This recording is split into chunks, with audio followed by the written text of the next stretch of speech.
Welcome to the latest episode of the IA School of Thought series with me, Syed Kamall. I'm the Acting Academic and Research Director at the Institute of Economic Affairs. I'm also a Professor of Politics and International Relations at St Mary's University, Twickenham.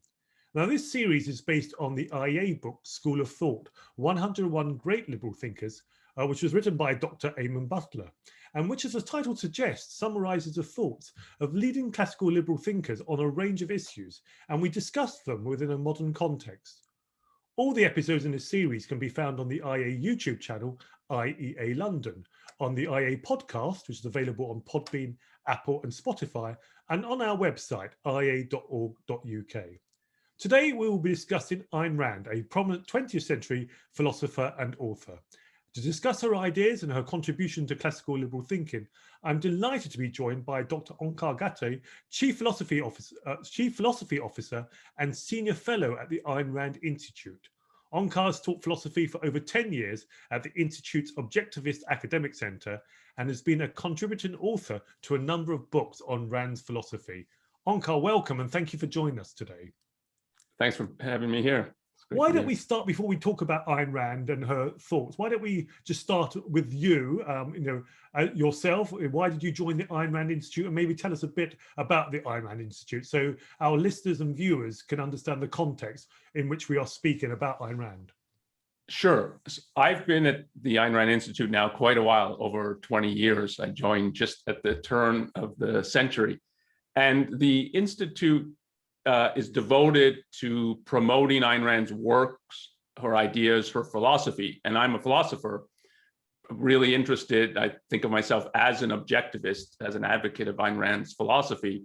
So when I got offered a job at the Institute, it was an ideal job given what I want to do. And I love teaching.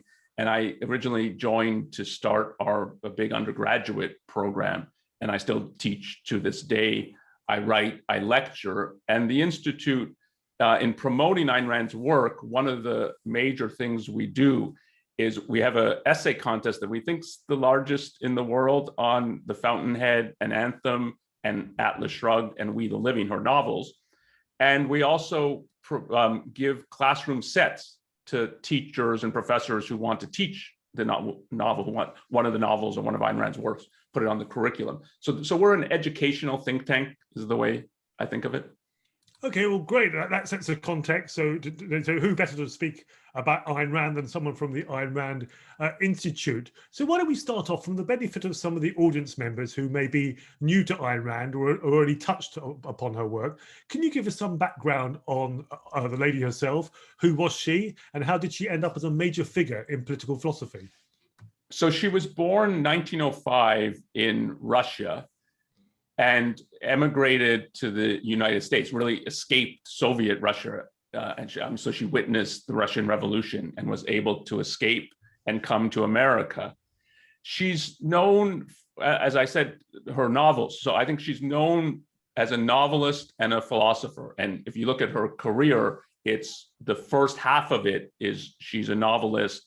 They're very intellectual novels. They have a philosophy in them, but she writes We the Living, then Anthem. The first real bestseller is The Fountainhead, and then Atlas Shrugged. Atlas Shrugged is published 1957. So from 1905 to 1957, her career really is fiction writing, but she's interested in ideas. She's interested in morality. So her goal for her fiction, the way she put it, is what she's trying to portray as the ideal man. So she's a moralist. She's always thinking about good and evil. And the way people had thought about good and evil, she thought was wrong. So in executing her literary goal of presenting her moral ideal, she had to rethink the whole subject of morality. So she's doing a lot of philosophy as she's a novelist. And then from after she publishes Atlas Shrugged, her writing is nonfiction. And she's presenting essays and books about her ideas, about her philosophy. And that's her professional career. That's how she becomes known. And it's really The Fountainhead and Atlas Shrugged is what put her on the philosophical and kind of intellectual map. Now, Ayn Rand is best known for establishing the objectivist philosophy. Can you explain in a nutshell what objectivism is? So I think of objectivism as a philosophy, as the philosophy that the Enlightenment deserved, but never got. And so let me say a little bit about what objectivism is, and then we can talk about sort of its connection to the Enlightenment. So to put it very briefly, it's about reality, reason, self-interest or happiness, and individual rights as the foundation for political freedom. And let me say then a word about these four. So in terms of reality, it emphasizes that this world is real. It is what it is. And so things are what they are, and so do what they do. It's a place that's intelligible. It's causal. She rejects completely the idea of a dimension that transcends this world. So any kind of supernatural second dimension, as in Plato or Christianity and most religions, she rejects that completely. Reality is this world. It's intelligible. It's open to the human mind to know.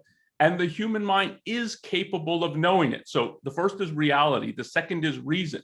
The human mind, if you use it properly, and you have a causal power to exercise your mind properly or not, she will often put it, you have the choice to think or not to think. And if you do think, if you engage your mind in a reasoning process, you're capable of knowing the world, of knowing reality, and of achieving more and more knowledge.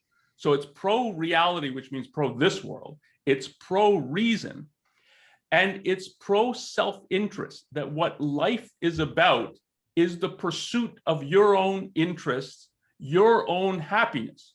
And that's a difficult task, to achieve your own happiness, but it's what morality is about. She thinks of it as it's a set of principles to teach you how to pursue your self-interest or how to pursue your happiness. And it's your own individual happiness. So that's reality, reason, self-interest. And then how does political freedom enter? Well, it's if you're going to live a life in which you can achieve your happiness, in which you can thrive, there's basically two crucial things you need to do. You need to think, and you need to produce. You need to create things. You need to make things. You need to build a house, farm, invent computers, and so on. So you got to think and you have to produce. And so what you need in a social setting is you have to be free to think. You need intellectual freedom, and you have to be free to produce and trade. So you need economic freedom. And the only way you can secure intellectual and economic freedom is through a government that is protecting these. So you need a government that's founded on the principle of individual rights, of life, liberty, property, the pursuit of happiness, because this is what makes it possible and says, look, your intellectual freedom and your economic freedom are sacrosanct. They're beyond the reach of government. And what you need government to do is secure these rights, as the Declaration of Independence puts it. So you need political freedom to secure intellectual and economic freedom. And so that objectivism is about reality, reason, self-interest, and individual rights. But another way of putting that is it's about economic, intellectual, and political freedom. Now, I'd like to look at one of those components, and you talked about self-interest. And maybe we can explore a little bit here what Ayn Rand's Objectivism says about self-interest. And also when you think about today's political climate, some of the opponents, some of the collectivists, for example, will argue that self-interest is the cause of the world's social and economic ills. Others will say, well, when we say self-interest, we don't mean selfishness. We mean, my self-interest is also my interest in my family or my community. What does Rand mean when she talks about self-interest, and why did she believe it's desirable to act in your self-interest? Yes, so she uses both the terms self-interest and selfishness, as you're mentioning there. And she knows selfishness is a provocative term. She has a book, The Virtue of Selfishness. And the introduction is about, why am I using the term selfishness? We all know selfishness is a bad thing. And her view is, you don't know that. You think you know it, but your whole way of thinking about selfishness is wrong. And one way to get into that, and this will get to what she means by it, is who do we put into the category of selfish? So we put an Al Capone, a mobster, a gangster. He's only after what he wants. He doesn't care about anybody else. We put a used car salesman who's a little crooked. He puts back the odometer, and so he's cheating his customers. That's selfish. But we put a Bill Gates or Steve Jobs, when Bill Gates was the richest man in the world. Like, look how selfish he is. And he was attacked for being this. I mean, indeed, the government went after him, the Justice Department. When Steve Jobs rose to the top, look how selfish he is. When Jeff Bezos now is at the top, he's attacked. And you really think that Bill Gates, Steve Jobs, Jeff Bezos, and Al Capone and a used car salesman, they all belong together and they're selfish? And we know selfish is bad. So all these individuals are bad? That is, Ayn Rand is adamantly opposed to that this is wrong. And you can't think, if you've got a concept that's putting a Bill Gates and a Steve Jobs with an Al Capone and a used car salesman, and what you're thinking is, I have to have the same evaluation of all of these, and we know selfishness is evil, so I guess they're all evil. That's not what thinking looks like. So you have to break apart this package deal. She calls it a package deal. Like, you have to accept all of this, even though they're not the same, and you should be splitting them apart. So the way she thinks about self-interest or selfishness, it's what is actually in your interest? What is actually advancing your life? And that's not obvious. It's certainly not like, I'm just going to do whatever I feel like doing. I mean, how many times in your life have you done something kind of at the spur, not thinking too much about it, more emotionally, and you come to regret, like, this wasn't good. This wasn't good for me. I didn't get in a good relationship. I didn't do what I should have done at work. Like, I just got too angry, and what I did was not good, and not good from the perspective of it didn't advance my interest. So morality really starts when you realize, yeah, I should be pursuing my interest, but it's not easy. So what actually is in my interest? And what Ayn Rand is doing then, and what she thinks of herself as doing, is I'm reconceiving how to think about self-interest. And indeed, if you read her novels, her characters, I think most readers have the experience, I've never encountered people like this, and particularly like the heroes in the novels. And they're selfish, they're pursuing their self-interest, but they don't look like an Al Capone, like Howard Rourke in The Fountainhead. The whole book is he's an architect pursuing his career. And he's tremendously heroic, but he's not saving other people's lives. And nor is he like a sheriff fighting evil. So he's just pursuing his career and his life, but it's tremendously heroic. And so she's asking us to rethink what is in our self-interest. And the problem has been that the way we think of self-interest is wrong. Not that the pursuit of self-interest is bad, but the way we've been taught to think of what actually is in our self-interest. If you think of Al Capone, if I was self-interested, that's what I would do, then who wants to be that? But it's all wrong, the way we think about it, is what Ayn Rand's arguing. Now, Rand also talks about capitalism. And what I'm interested in is her view of capitalism and what she meant by capitalism. And people normally associate Rand with saying that only the capitalist system can allow mankind to live free from coercion. So what does she mean by that? And is it true that she argues for, one would say, a form of laissez-faire capitalism, or sort of pure form of capitalism? And how is that different from the Western economies we see today? So the Western economies we see today are either, you can call them welfare states, or she often called them mixed economies. And by that, she meant they're a mixture of freedom and controls. Or you could think of it, it's a mixture of sometimes your rights are protected and sometimes they're violated. And here it means violated by the government. So, and think in this pandemic, when you have to function by permission from the government, you're not free. Your rights are not protected. You're not able to think for yourself and produce for yourself. So when pharmaceutical companies, when they wanted to develop tests early on in the pandemic, in the US, the government said, no, you're not allowed to do this. We're doing this. You're prevented. You're asking for permission and we're not granting it. That's what a mixed economy looks like. That's in so many areas of life, you have to ask for permission from the government and it can say no.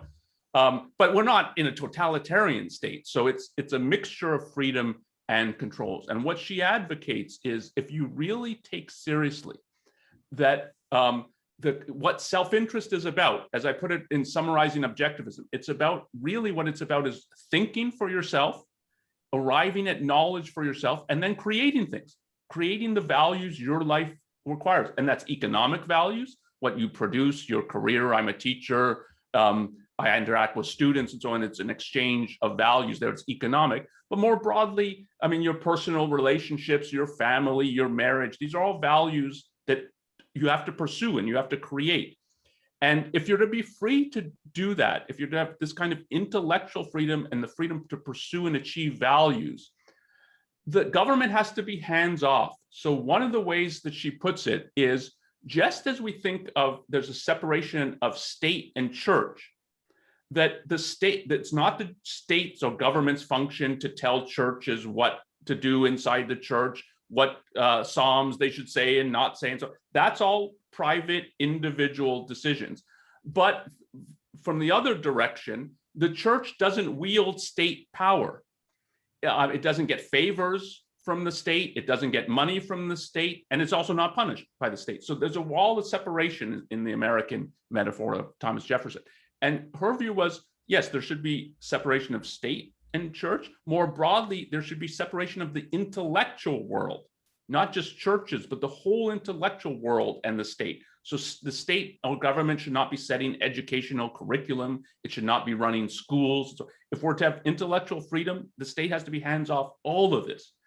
And similarly, she said, what we need is a separation of economics and state, that in your productive life, the values you're pursuing, and you can put it broadly, economic values, but you can put it even more broadly, your family, your marriage. So that the state should be hands off of that as well. So it's this idea of a separation. What the state is doing, as the Declaration of Independence put it, is it's securing your rights, but it's not controlling your life. It's securing your life so you can think for yourself and pursue your values for yourself. And if you think of it like that, it means the government's function is radically delimited. And she viewed the Constitution, what it was trying to do is specify, these are the powers the government has, and that's it. And that's, so laissez-faire means hands off in this way. And if you think of separation of church and state, that's the kind of metaphor that's being used.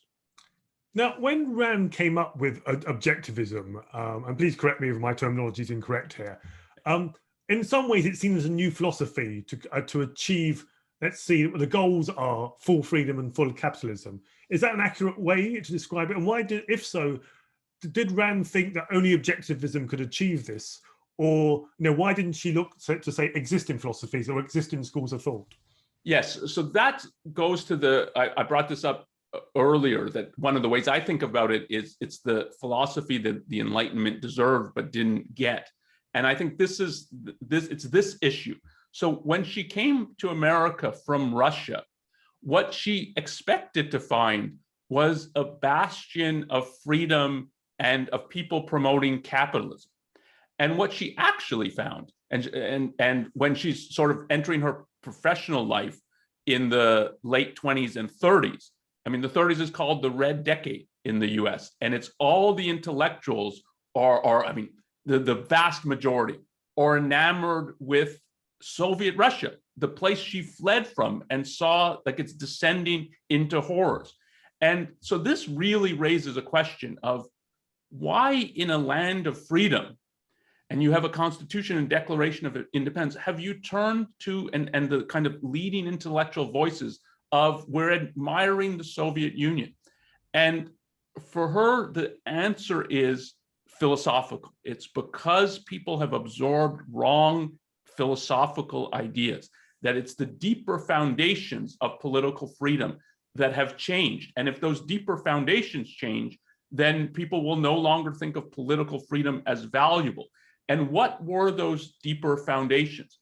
Well, her view, kind of her mature philosophical view, is that the Enlightenment from a philosophical, not from a cultural perspective, but from a philosophical perspective, failed. So I had put a summary of her philosophy. It's about reality, reason, self-interest.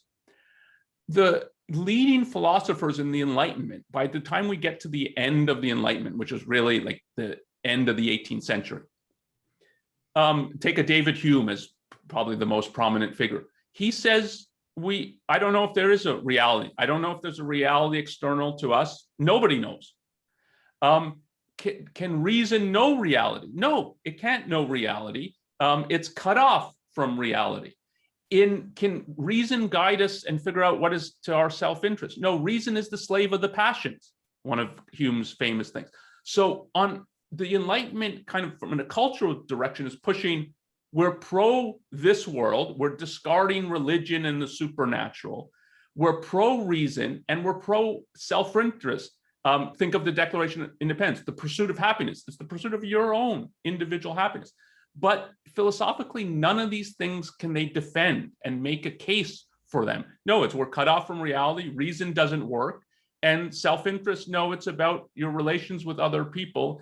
And it's not the province of reason to enter morality. It's just a slave of your emotions. And what you see then in the 19th century is a philosophical rebellion against these Enlightenment ideals that seem philosophically indefensible. And you get two of the major figures, Kant and John Stuart Mill. Both are rejecting in different ways the Enlightenment. Kant says, yeah, reason by its very nature is always cut off from reality. Don't think you can know reality. Don't think science knows reality. And in ethics, it's not about the pursuit of happiness. It's not about the pursuit of self-interest. It's you have these duties that you have to obey. And similarly, just take Mill in ethics. Mill says, no, it's not about your own happiness. It's about the greatest happiness of the greatest number. And if you have to sacrifice yourself for the sake of the greatest number, that's what you should do. And Ayn Rand's view is, like, if that's what you think at a more philosophical level, then you're not going to defend political freedom, because political freedom is about the individual pursuing his own happiness and establishing conditions.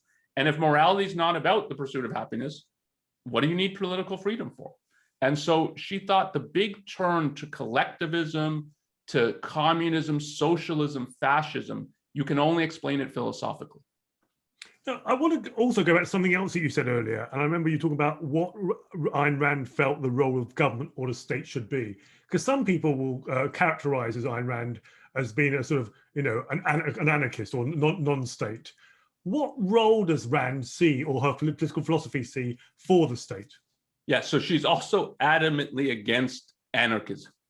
And she viewed anarchism as belonging with socialism and communism. And she didn't think it's an accident for communism that, oh, the state will wither away and then somehow we're going to live in blissful anarchy, that belongs on the left. It has nothing to do with freedom and capitalism. That what freedom requires is that your freedom is actually protected.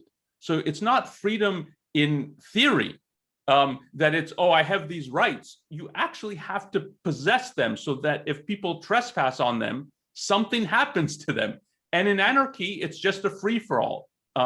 So one way to put it philosophically is what capitalism is about is subordinating might to right. And what anarchy is about is might rules. Whoever's got the biggest club, the biggest gun, they get to set the terms, whatever the terms they set. It's like gang warfare. And she thought the actual referent of anarchy is gang warfare. When you see, so you don't have one institution that has a monopoly on force. So you have a bunch of gangs who are using force, and it's not an ideal place to live. What the government does is it says, these are people's rights. We're going to define, secure, and protect them.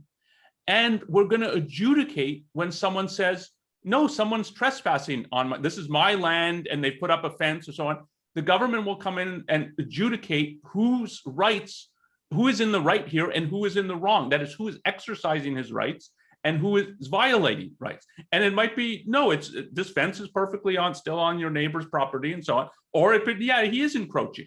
But you need someone, an impartial institution that is doing this. And so what it's doing is extracting the use of force from society, that no private individual can say, look, he put up a fence on my yard, so I'm shooting at his, whatever, at his garage or whatever. You can't, the use of force is extracted and put under the rule of principle and the rule of reason. So a court has to function according to evidence, proof, procedures, and of proper moral values, that it's based on individual rights. That's what it's trying to protect. And that's the idea that it's subordinating might to right. You're putting the use of force under moral principle. And that is what a government is about. So she thought it's a vitally needed institution when proper. Now, when I'm speaking to you from the Institute of Economic Affairs, we are a classical liberal think tank. When we look at classical liberalism, we see there's a whole spectrum of views within it, all disagreeing on the extent to which there should be a government or state. So how influential do you think, where does Rand fit into this, in this classical liberal narrative? And how influential do you think Rand has been in shaping the classical liberal narrative? And not only classical liberalism, beyond that, the second bit, political ideas as a whole? So I think she's been very influential, but I would make a distinction between classical liberalism and libertarianism. And particularly on this issue of the state, I think classical liberalism, anarchy does not belong in classical liberalism. The classical liberalism is we need a limited government. And yes, there are disagreements and arguments about what that means. So what are the limits? How do you establish this? What are the principles involved? But what you got after Rand, I mean, really, it gains prominence. It has precursors like pre-Atlas Shrugged. There's people starting to use the term libertarian, and this is particularly in the US. It comes after Atlas Shrugged, which is a bestseller, and that movement, libertarianism, embraces anarchy. Certainly by the time you get to the 70s, it's embracing. And she thought this is an incredible mistake. And she knew that many of these people were inspired by her novels, by her ideas. And she thought it's good if you're inspired towards being more pro-freedom, more pro-capitalism. But if you start putting anarchy as though like this is pro-freedom, pro-capitalism, and there's people start calling themselves anarcho-capitalists. Yeah. She completely distanced herself from that and said, no, this is the opposite of freedom. So she's both influential. So it's interesting because she's both influential, and many of the thinkers will talk about that one of their first exposures to pro-freedom, pro-capitalist ideas is Ayn Rand.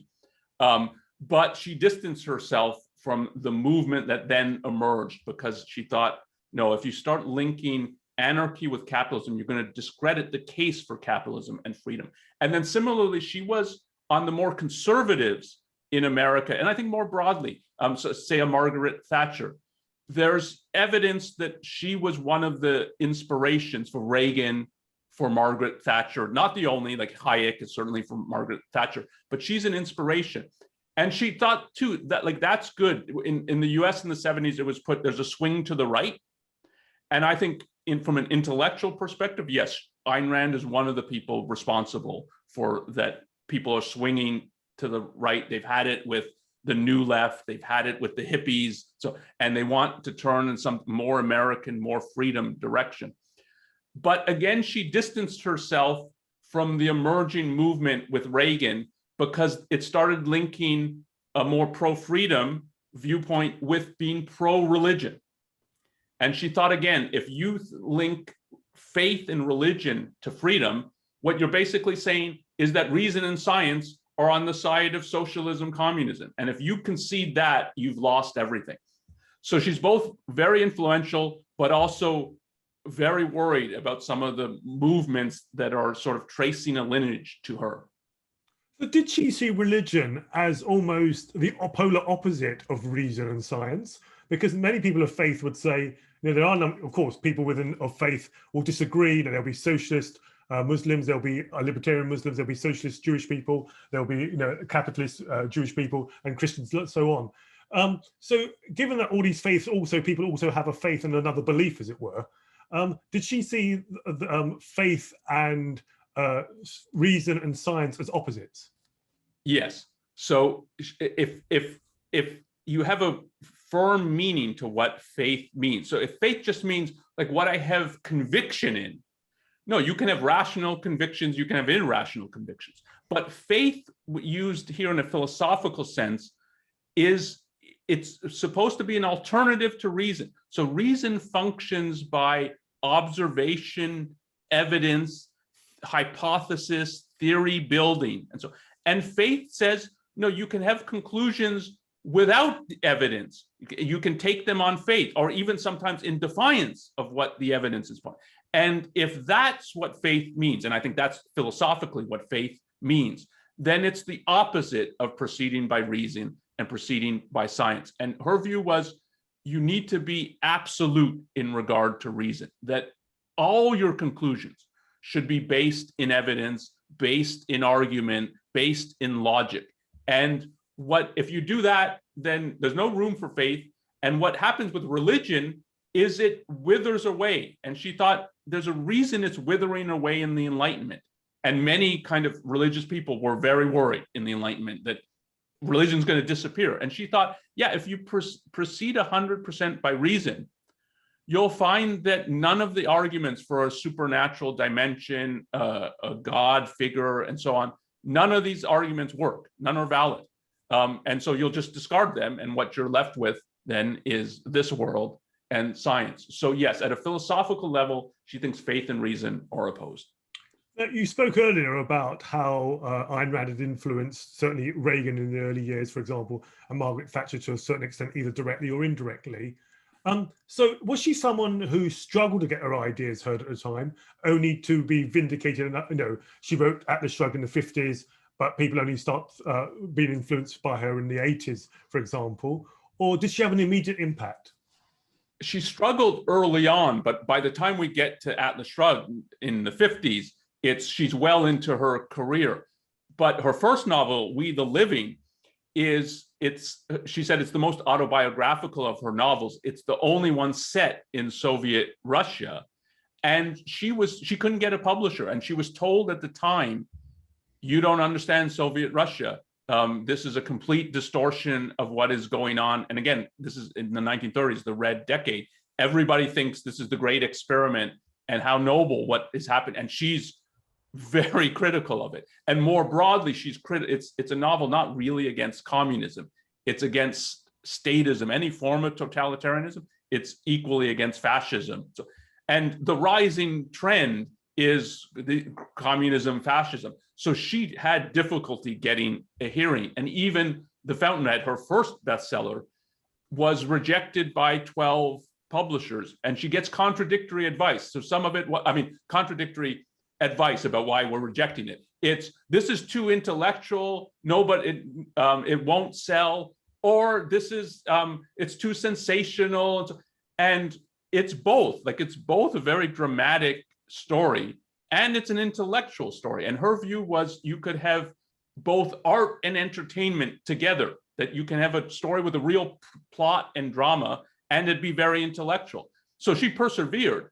But it's really with The Fountainhead that she breaks through, and The Fountainhead's her first bestseller. So yes, early on she had trouble gaining a hearing. But by the time of The Fountainhead and its success, then I think from then on, she's known as a cultural thinker and a cultural figure.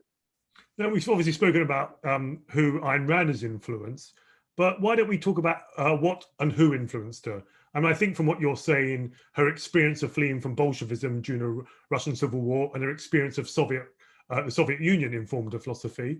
Was it only her experiences, or were there specific individuals who influenced her as well? So on the experiences, that's a common kind of question. It's a question I get all the time. And I think it's coming from a context that is wrong. So the context usually for this kind of question, was her experiences in Soviet Russia formative for her? It's too much like your environment determines what you become. There's many people who lived in Soviet Russia who don't become anti-communist, and there's many people who do, but they don't write novels and they don't develop a philosophy. So your experiences are data you have to think about. So from that perspective, they're relevant. But the question is, do you actually think about them, and what do you think about them? And she, from very early on, is there's something very wrong with it, but it's not inherent. It's not particular to communism. Any kind of system that says your life is not about living your own life. It's about subordinating yourself to some higher cause or higher power, whether it's the communist state, whether it's the fascist leader, whether it's the Pope. So from very early on, she's getting a much broader and more philosophical perspective that there's something wrong with this of viewing yourself as subordinate to some higher power, and what life is about or should be about is about self-sacrifice, that I don't count, this higher thing is what counts. That she comes to question early on, and that's certainly formative to, like, if that's wrong, what is the right view? How do you think of yourself about your own self-interest? Why is the pursuit of happiness right? And she starts developing a philosophy like that. And so when she's developing a philosophy, early on, Nietzsche's an influence, but it's a more poetic influence. And this is how she comes to describe it later on, that poetically, he's sometimes very evocative on the side of the individual, but actually philosophically, he's like ardently anti-reason, anti-science. And so her mature philosophy completely rejects Nietzsche and opposes it. And so in sort of the content of the philosophy, not sort of poetic inspiration, the content, she said, and I think it's right, that her debt is to Aristotle. One should view her philosophy in the Aristotelian tradition. And in philosophy, there's basically two. There's the Platonic tradition and the Aristotelian tradition. And many people put it as philosophy's a duel between Plato and Aristotle. And she's squarely in Aristotle's camp. He's the first to reject the he rejects Plato's supernaturalism, and he's pro-science. He's really the first pro-reason, pro-science. He's really the first scientist in the West, I think. And so she admired him. I mean, that's to put it weakly. She admired him. What do we know about Ayn Rand as a person? I mean, was she someone that people loved being with? Was she the sort of talk of parties? Did she have very narrow social circles? Was she a difficult person? I mean, what have her contemporaries said about her, or her friends have said about her? Yeah, so I never met Ayn Rand. I read Atlas Shrugged, I think in 1987, 86 or 87. So it was after she died in 1982. So I don't know firsthand, but you're asking what people have said. So she certainly had a circle of friends. She's a moralist. So, and I said that earlier. So she looks at the world in terms of good and evil, and she judges things as good and evil. And it's part of her philosophy, indeed, that she says it's very important to do this.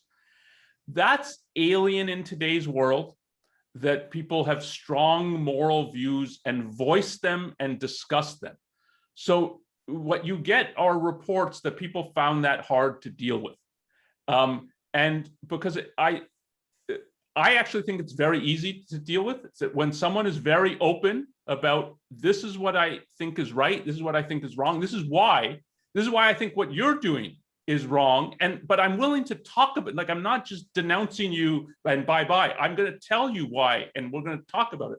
I find that the easiest kind of person to deal with, because it's all out in the open. And so she has people who just can't take this, but she also has a circle of friends who, this is what they like about her, that she's not wishy-washy. It's not everything's morally gray. She's interested in figuring out what's right and what's wrong, and then doing what's right. So to the end of her life, she had a very devoted circle of friends. If you want to get a bit about her day-to-day life and what she was like, there's a very nice little book. It's called Facets of Ayn Rand. It's by Marianne Suries and Charles Suries. This was a couple who were friends with Ayn Rand. She was secretary for Ayn Rand for a while. She was particularly involved in when Ayn Rand was writing Atlas Shrugged, typing the man. I mean, she wrote it by hand. So she knew Ayn Rand for a long stretch of time. And it's stories just about not so much Ayn Rand, the intellectual and the philosopher, but just what Ayn Rand was like working with and being friends with. And you get a very different portrait of these people who say she's impossible to deal with, always angry and so on. That's not at all the portrait you get. And I think what the portrait you get in that book fits the author of The Fountainhead and of Atlas Shrugged much more than her detractors, what they've said about her. So Onkar, this has been a fascinating discussion. Just to sort of round off, as it were, and thank you very much for your time. What do you think is the biggest lesson, if there is one lesson, maybe you might pick one or two, biggest lesson that classical liberals today can learn from Ayn Rand's ideas?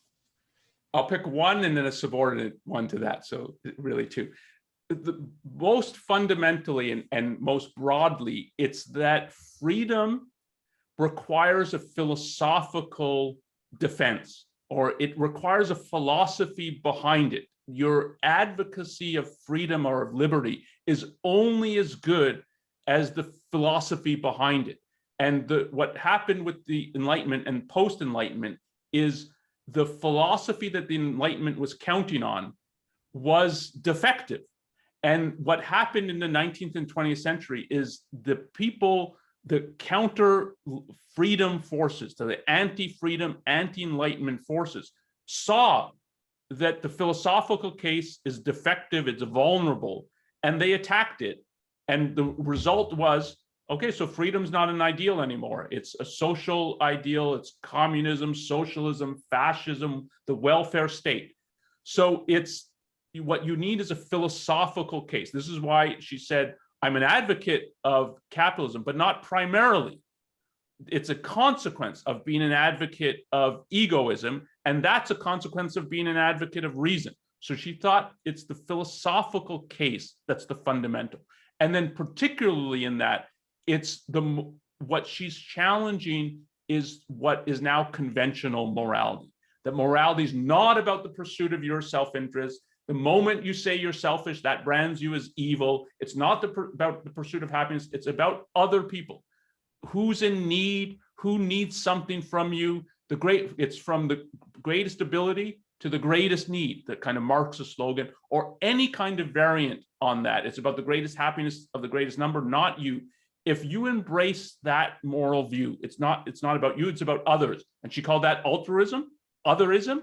If you embrace that, you're destroying freedom and you're destroying liberty, because the whole case for it is the individual needs to be free to pursue his happiness. And if you say morally that's wrong, then what you're saying is, from a moral perspective, freedom is bad. Onkar, that's a wonderful place to leave it. Unfortunately, that's all we've got time for. So thank you to Dr. Onkar Ghate for a fascinating discussion. I've certainly found it fascinating. I've only read two of Ayn Rand's books, The Fountainhead and Atlas Shrugged. I must read the others. I'd like to thank all of our viewers and listeners for joining us today. I hope you found it as fascinating as I did. We are producing a wide range of original content every week, so please do subscribe to the IA YouTube channel, IA London, and our IA podcasts, which are available on Podbean, Spotify, and Apple. And to help us keep providing free content during these difficult times, if you know of someone who might consider making a contribution, no matter how modest, please do point them to ia.org.uk/donate-now, where they can donate online. Once again, thank you for joining us. We hope you'll join us again soon. Thank you.